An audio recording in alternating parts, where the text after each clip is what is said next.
Hər vaxtınız xeyir olsun dəyərli dinləyicilər, eləcə də izləyicilər. Mən Xanlar Meteorun təqdimatında Gündəm Qarabağ verilişini dinləyirsiniz. Bizi həmçinin izləyə bilərsiniz sosial şəbəkələrdən, Facebookdan və YouTubedan CBC FM Azərbaycan yazmaqla. Bu gün tarixçi alim Şəfəm Mövsümov qonağımızdır və Heydər Əliyev və Qarabağ mövzusunda danışacaq. Müəllim, Heydər Əliyev və Qarabağ deyəndə bizim ağlımıza Horacı əməliyyatı gəlir, bizim ağlımıza beynəlxalq konfranslarda Qarabağ həqiqətlərinin tanınması gəlir, ümumiyyətlə Azərbaycanın quruculuğu və ordunun güclənməsi, daha sonra onun qoyduğu təməlin davam etdirilməsi və 44 günlük Vətən müharibəsində qazandığımız qələbə gəlir ki, vaxtı ikən Ulu Öndər onun təməlini qoymuşdu. Elə bu istiqamətdə istəyərdik danışaq. Doğru bir mövzuya toxunursunuz. Heydər Əliyev və Qarabağ mövzusu daim aktual olan bir mövzudur. Heydər Əliyevin ictimai-siyasi fəaliyyətinə və onun həyatına baxdıqda biz görürük ki, Qarabağ mövzusu və Qarabağın Azərbaycan torpağı və Azərbaycan mədəniyyətinin bir hissəsi olması əsas diqqət məqamlardan birini çəkir. Əlavə edim ki, hələ 70-ci illərdə Heydər Əliyevin Azərbaycana siyasi hakimiyyətdə olduğu dönəmdə Qarabağda həyata keçirmiş olduğu mədəni ictimai quruculuq işlərində xüsusi rolunu qabartmaq istərdim. Bu təkcə Şuşa şəhərində Vaqifin abidəsinin qoyulması, orada mədəni kütləvi tədbirlərin keçirilməsi, Xankəndində Azərbaycanla bağlı təhsil müəssisəsinin olması, Ağdamda texnikumların açılması və eləcə də dəmir yolunun istifadəyə verilməsi. Bütün bunlar Azərbaycanla Qarabağın dağlıq hissəsinin, xüsusilə Qarabağın bütövlükdə əlaqələrinin güclənməsidir. Qarabağda daim Azərbaycan ziyalıların bağlı görüşlərin keçirilməsi demək onunla bağlıdır və Qarabağın Azərbaycanla bağlı olması ilə bağlı keçirilmiş tədbirlər də bu istiqamətlərində əsas rol oynamışdır. Və ikinci daha əsas məsələnin biri də məlum olduğu kimi Azərbaycan müstəqilliyini əldə etdikdən sonra Qarabağ erməni işğalına məruz qaldı və 1993-cü ilin yayında Heydər Əliyevin yenidən hakimiyyətə dönməsindən sonra Qarabağın Azərbaycana qaytarılması, işğal olmuş ərazilərimizin bərpası yönündə Heydər Əliyevin ilk fəaliyyəti onun diplomatik görüşlərdəki ortaya qoyduğu mövqedir.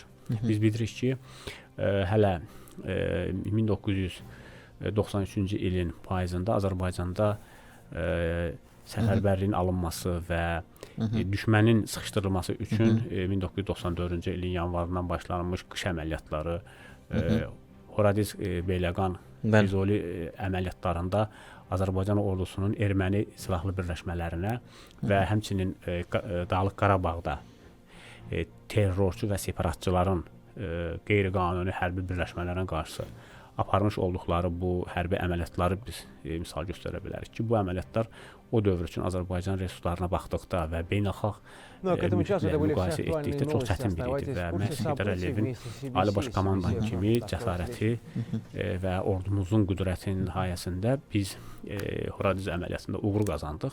Məhz bu Horadiz əməliyyatının uğur qazanması danışıqlarda Azərbaycanın güclü tərəf kimi mövqeyini ortaya qoydu ki, bu da 1994-cü ilin may ayında Bişkəkdə atəşkəs razılığına gəlinməyə səbəb oldu. Atəşkəs təbii ki, Azərbaycanın digər torpaqlarının işğalda altında qalması idi. Amma bu o demək deyildi ki, Azərbaycan bununla daimi razılaşır.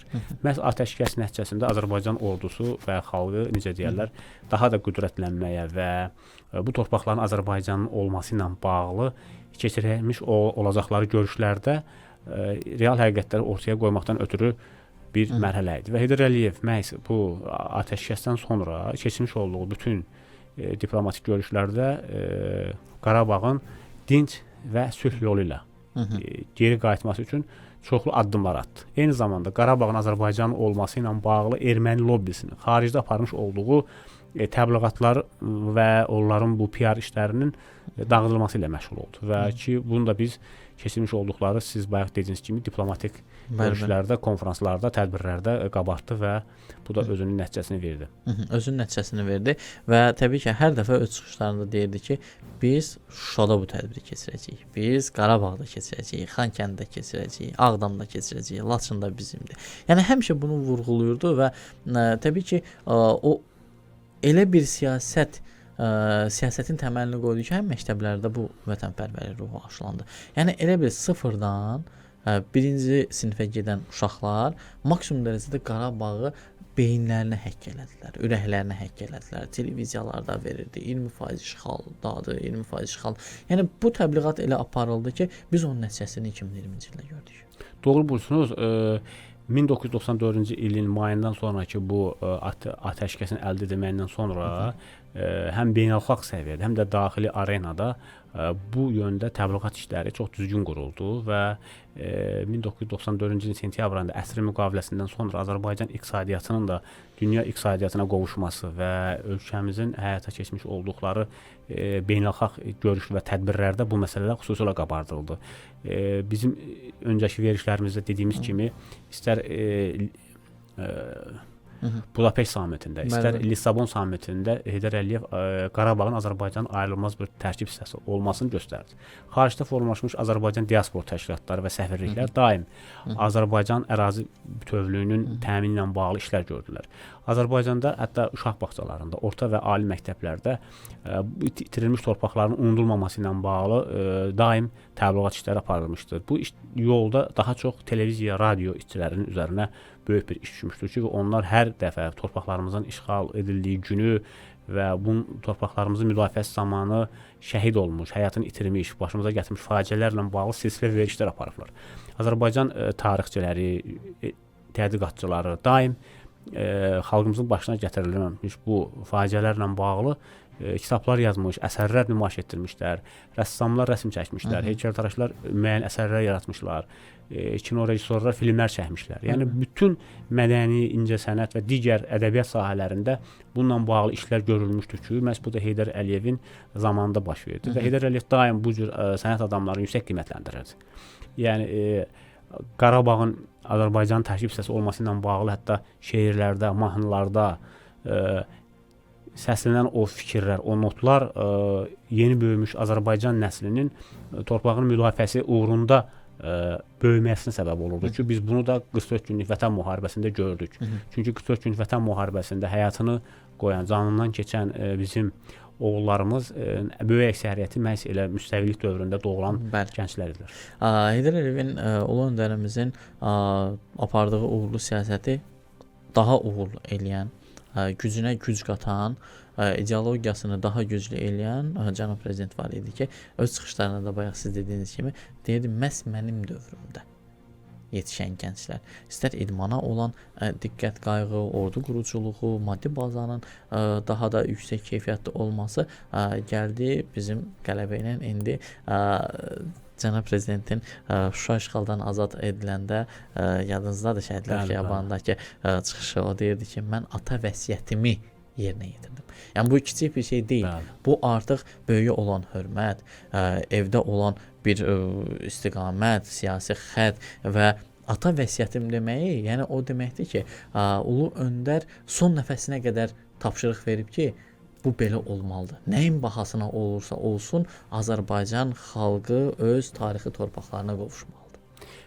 Heydər Əliyev özünün hakimiyyəti dövründə torpaqlarımızdan didərgin düşmüş, qaçqın və məcbur köçkünlər də daim diqqətdə və qayğıda saxlamışdı və onlarla hər dəfə görüşəndə bayaq siz dediyiniz o ibarələri səsləndirmişdi ki, biz Novruz bayramını, digər şənliklərimizi, Qurban və Ramazan bayramlarını məhz o müqəddəs torpaqlarımızda keçirəcəyik. Bizim orada yenə məscidlərimiz bərpa olunacaqdır. Biz o ərazilərə yenə qayıdacağıq, yenə orada toylar edəcəyik və bu gün də görürsünüzmü, ölkə başçısı səfər etdiyi yerdə dini abidələrimizi, tarixi abidələrimizin bərpası ilə məşğuldur. Çünki xalqın yaddaşının bərpa olmasında bu tarixi abidələrin də böyük rolu var. Heydər Əliyev keçirdiyi görüşlərdə həmişə deyirdi ki, Şuşasız Qarabağsız Qarabağ, bəli, mümkün deyil və məhz bu sözlərin İlham Əliyev tərəfindən cənab prezident tərəfindən dəfələrlə səsləndirilməsini biz gördük. Siz az öncə qeyd etdiniz ki, ata vəsiyyətinin yerinə yetirilməsi bu onu göstərir ki, Azərbaycanda böyüyün yolunun davam etdirilməsi ənənəsi vardır və bu həm də o deməkdir ki, bu torpaqlar bizim atalarımızdan, babalarımızdan qalma bu torpaqlardır. O mesajdır və təbii ki, hər kəs də düşünürəm ki, ulu öndəri nümunə olaraq götürür. Çünki onun siyasi gücü, əqidəsi, yanaşması, onun zəkası, davranışları, vətənpərvərliyi hər birimizə bir stimul olur. Adətən biz elə videolarda da baxanda biz o vaxtı bəlkə də çıxış eləyəndə sadəcə gündəm kimi, gündəm hadisə kimi, Hitlerin reaksiyası kimi, Ulu Öndərin reaksiyası kimi görürdük. Amma indi bir tarixi dərs kimi görürük. Və görürük ki, Ulu Öndər vaxtı ikən bizi istəməyən qüvvələrə necə dərs verib. Adi görürsünüz ki, o vaxt ki, o ölkəni zəifliyə, süquta uğratmaq istəyən güclər, cəbhəçilərin vaxtında Ulu Öndər çıxır və etirazını bildirir. Və daha sonra digər beynəlxalq konfranslarda öz etirazını bildirir. İstər o vaxt 20 yanvar hadisələrində olan məsələlərə etirazını bildirir. Yəni Ulu Öndər daim ölkəsinin müdafiəsini həyata keçirdib. Tək bütün dünya güclərinə qarşı mübarizə aparıb və qələbədə oldu. Doğru buyursunuz. O həmişə öz çıxışlarına deyir ki, mən ömrümün qalan hissəsini xalqıma bağışlamışam və digər çıxışlarında da onun belə bir sözləri vardır ki, əgər hər hansı bir namərd gülləsi məni vurarsa, mən xalqımın yolunda yəni canımı verməyə hazıram. Bu liderin qətiyyətini göstərir və daim xalqının yanında, dövlətin yanında olmasını və tarixi missiyanı uğurla başa çatdıracağına bir işarə idi. Heydər Əliyevin dövründə əsası qoyulmuş Azərbaycan ordusunun müasir dünya standartlarına cavab verməsi, dünyanın aparıcı orduları ilə birlikdə hərbi təlimlər zamanı və onların səviyyəsinə kimi qalxması özünü 44 günlük Vətən müharibəsində, hətta ondan öncə 2016-cı ilin aprel döyüşlərində də göstərdi və bu bir daha onu deməyə əsas verdi ki, Azərbaycan ordusu heç bir dövlətin ərazisinə gözünü dikmir, öz dövlətin ərazisini müdafiə etməyə həm hazırdır, həm də qadirdir və məhz cənab prezident Ali Başkomandan İlham Əliyevin dövründə biz ordumuzun qətiyyətini gördük və bizim ordumuzun həyata keçirdiyi əks-hücum əməliyyatlarında heç bir dinc erməni sakininə zərbə dəymədi. Amma ermənilər bizim dövlətimizin ilk illərində ordumuzun nisbətən zəif olduğu dönəmdə dinc insanlara qarşı da əli silah tutmayan, zəif insanlara qarşı belə alçaldıcı faciələr yaşatmaqla özlərinin necə deyək, bir faşist olmasını göstərdilər. Bizim milli ruhumuzu qırmaq istədilər. Amma çadırlarda böyüyən xalqın bu gəncləri sınmadılar və onlar torpağın azad edilməsi uğrunda canlarını və qanlarını verməyə hazır olduqlarını göstərdilər. Əliyalın ayaqqabısız çıxan uşaqlar indi bu dəqiqə toylarını edir, xoş günlərini görür. Elə mənə maraqlı olan bilirsiniz nədir, nə diqqətimi çəkir həmişə. Ulu Öndərdə bütün bayramları o vaxtki qaçqın və məcburi köçkünlərlə keçirirdi. Cənab prezident də bütün bayramları elə keçirdi. Doğum gününün də, doğum günündə 40 gün Azərbaycanda məcburi köçkünlərlə birə keçirmişdi və bir vaxtlar bölgələrə səfər edəndə biz orada çadır şəhərciklərini görürdük və maraqlıdır ki, dövlət başçısı özünün bütün siyasəti ilə yanaşı həm çadır şəhərciklərindən birbaşa onların yəni çox da çadır şəhərciyində qalmasına şərait yaratmadı. Onları dərhal mənzillər tikilərək təmin edilməsi ilə məşğul oldu və bu bəzən bizim xalqımızda belə bir məyusluq yaradırdı ki, qaçqın və məcburi köçkünlərə mənzillər tikilir, bəlkə də torpaq itirilibdir və çox təəssüf olsun ki, cəmiyyətimizdə belə qara fikirlər də yayılırdılar və bunu bizi istəməyən qüvvələr, həm içərimizdən, həm də xaricdə olan qüvvələr bunu nə etmək istəyirlər. Amma düşünə bilmirdilər ki, bu məcburi və qaçqın köçkünlər üçün tikilmiş bu evlər və onların həyat səviyyəsinin yüksəldilməsi üçün idi. Onsuz da çadır şəhərcikləri xarici ölkələrin bu insanların qaçqın və məcburi köçkün olduqlarını bilirlər. Və bunu sübut etmək üçün biz onları dəfələrlə çöllərdə saxlaya bilməzdik. Çünki bu çox çətin bir məsələ idi. Və şükür Allaha ki, torpaqlar azad edildi, böyük qayıdış planı baş tutur və işğal altında qalmış ərazilərdə bugün yeni mənzillər tikilir, istifadəyə verilir və işğaldan azadlanmış ərazilər davam edir. Biz bütün dünya şəhidlərimizə və qazilərimizə borcluyuq. Bəli, əlbəttə ki, Qarabağ yenidən qurulur. Olduqca sevindirir. Bu bizi, yəni beynəlxalq festivallar keçirilir, böyük konfranslar keçirilir. Vaxtı ikən 30 il müddətinə xaraba qoyduqları Ağdam Mən orada oldum. Birinci il dönümündə möhtəşəm bir konfrans keçirildi ki, bütün dünyanın gözü oradaydı. Eləcə də o 30 il müddətini dağıtdıqları Şuşada azad olunandan sonra möhtəşəm bir forumlara ev sahibliyi elədi. İstər diasporalarımızın ora yığışması, istərsə qlobal media forumun orada baş tutması, istər mədəniyyət tədbirləri, Bülbül festivalının orada keçirilməsi və daha sonra Laçın, digərləri, yəni həyat yenidən qayıdır və demək olar ki, artıq Laçın olsun, Kəlbəcər olsun, Qarabağın digər ərazilər olsun, Qubadan, Lənkərandan, heç də fərqlənmir, rahat insanlar gedir, gəlir, öz həyatını yaşayır, öz təsərrüfatları ilə məşğul olurlar və dövlət də daim onları diqqətdə saxlayır, daim qayğısı dövlətin məhz vətəndaşlarının üzərindədir. Mən bir şey əlavə etmək istərdim ki, Ölkə Başçısı öz çıxışlarında qeyd etmişdi ki, ermənilər işğal etdikləri ərazilərdə bütün hər bir şeyi məhv etmişlər. Hətta təbiətə də, yəni ki, fauna və floraya da zərbə vurublar. Yəni onlar geriyə heç nə buraxmamışlar və işğal etdikləri əraziləri tərk edərkən minalamışdılar.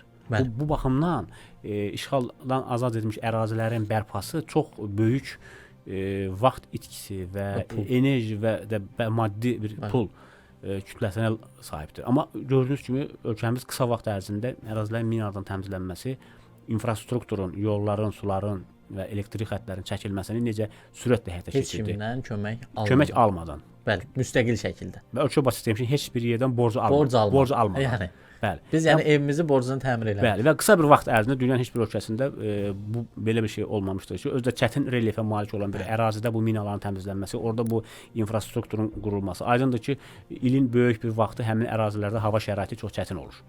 Və bu ərazilərdə bu işlərin bərpası və böyük işlərin həyata keçirilməsi çox böyük bir enerji sərf edir və Ölkə Başçısı da mütəmadi olaraq xüsusi günlərini orada qeyd etməsi, həm Qurban, Ramazan, Novruz kimi milli bayramlarımızı, eləcə də torpaqlarımızın işğaldan azad olunduğu günləri hər dəfə orada olması və oradan mesajlar verməsi ki, mən buradayam, biz torpaqlarımıza qayıtmışıq. Və bütün bunlar onu göstərir ki, İlham Əliyevin, cənab prezidentin bugünkü Qarabağ siyasəti məhz Ulu Öndər Heydər Əliyev tərəfindən əsası qoyulmuş Qarabağ Azərbaycandır prinsipidir ki, məhz bu prinsipi biz bugün görürük. Biz də təbii ki, Azərbaycan xalqı olaraq daim dövlətimizin yanındayıq. Yəni biz bilirik ki, bizi istəyən 5 nəfərdirsə, istəməyən 50 nəfərdir. O da niyə görədir? Cənab prezident hər dəfə vurğulayır ki, biz müstəqil siyasət aparırıq. Ona görə də bizi istəmirlər. Biz heç kəsin yanında deyilik, bizim yanımızdadırlar. Bəli, bizim yanımızdadırlar. Daim Azərbaycan bu qədər güclü olsun ki, biz də fəxr edək. Bizim də çiynimizə düşən ən böyük yük dövlətimizi qorumaq. Bəli. Əldə edilmiş qələbəni saxlamaqdır. 100%. Çox təşəkkür edirəm sizə. Buyurun, mən də təşəkkür edirəm. Minnətdaram. Mən də sizi bu gün münasibətilə də təbrik edirəm. Bu gün bizim qələbəmizdir və faşizm üzərində qazanılan 2-ci Dünya müharibəsindəki qələbədə Azərbaycanlıların böyük rolu var və təsəvvür edin ki, bizim babalarımız, ulu babalarımız o vaxt döyüşdülər və faşizm üzərində qələbə qazandılar və onların davamçıları da 2020-ci ildə elə faşizm siyasəti yürüdən bir ideologiyanın üzərində qələbə qazanaraq öz torpaqlarımızı işğaldan azad. Doğru buyurursunuz ki, 80 il öncə faşizm üzərində qələbə qazanan xalqın övladları bu gün də erməni faşizm üzərində qələbəni qazanaraq 2 əsrlik bir erməni bəlasının necə deyirlər, kökünü kəsdi. Çox sağ olun. Və Gündəm Qarabağ verilişi də bununla da yekunlaşır. Siz isə bizi dinləməkdə, eləcə də izləməkdə davam edin. Sağ olun, salamat qalın.